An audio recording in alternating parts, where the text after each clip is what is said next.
this is the first time we are having a president from the University of Nairobi.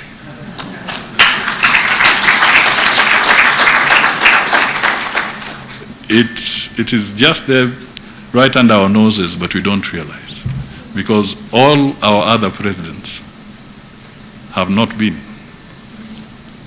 from the University of Nairobi. It is important that we globalize this institution. We broaden our horizons. We nurture the right kind of leadership. Let us migrate from being parochial as a nation,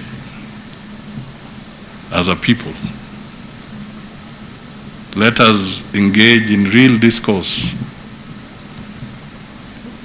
The last general election we had in 2022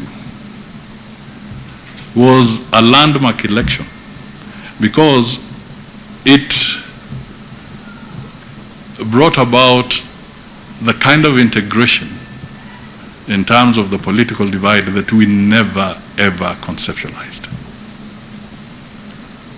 Kenyans were on both sides of the divide.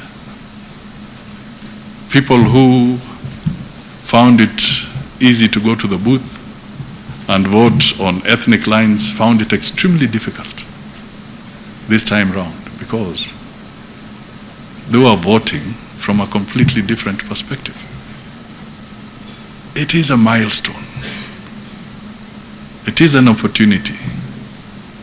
It is a moment for us to really transform this country. Let's seize this opportunity. Let us not go backwards. Let us go forwards.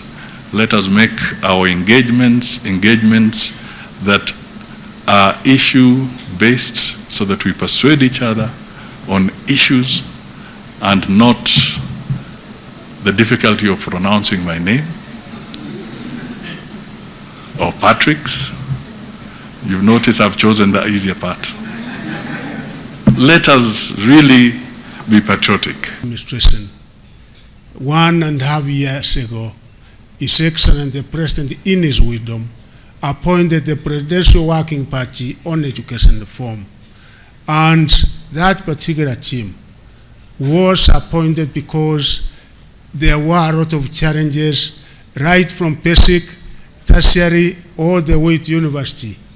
And of course, what he had in mind, that they were to address the various challenges and come up with something sustainable for our country, because Kenya, our beloved country Kenya, the only resource we have that we can be proud of is the human resource.